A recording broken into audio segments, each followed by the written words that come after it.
Hey guys, this is part 2 of the last video on candlesticks. If you haven't seen part 1, go and check that video out in the link in description. So, how do we read candlesticks in real-life charts?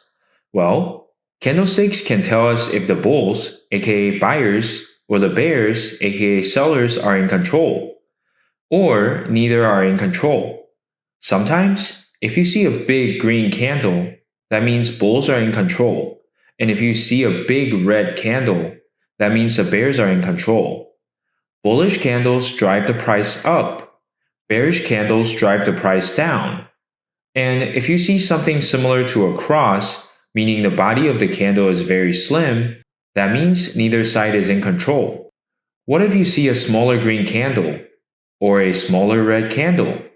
A smaller green candle means that even though the buyers may be in control, the momentum is slowing down. Same thing with the red candle.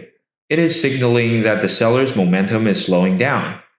So the size of the body can tell you the strength of momentum. Also, it is important to keep in mind, just because the candle is telling you that bulls or bears are losing momentum, that doesn't mean the price will start reversing on the next candle. A small green candle doesn't mean the next one is going to be red. And a small red candle doesn't mean the next one is going to be green. Another way we can use the candlesticks is by looking at the length of the wick. The wicks can show you how high or low the price has gone during that time period. From this candle, we can see that the bulls are trying to take over from here and the bears rejected it. So from this candle, we see some indecisiveness.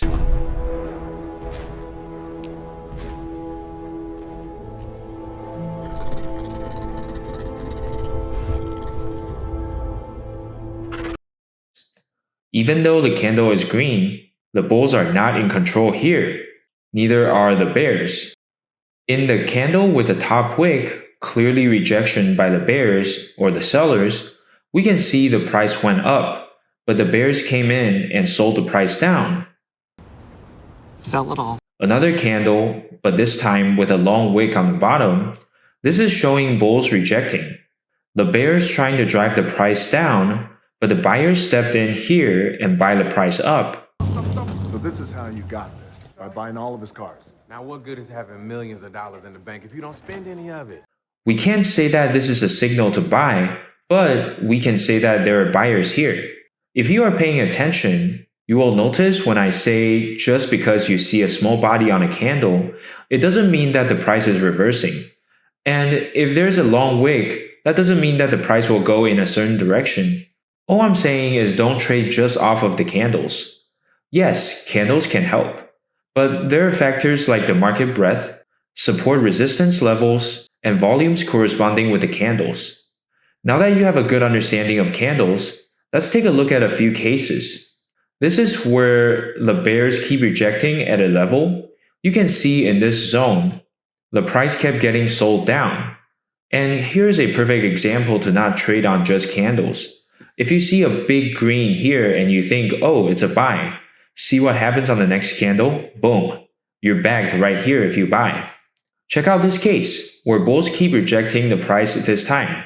Another good example right here, where the bears are in control in this wick. But what happens next? The buyers bought the price right back up. Like we mentioned earlier, it's likely because it is a support level here. Another example here.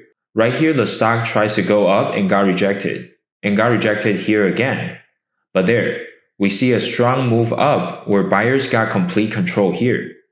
A counterexample, the bears tried to dump here and got rejected a few times. Then, finally, big red candles came in where buyers gave up and gave control over to the sellers.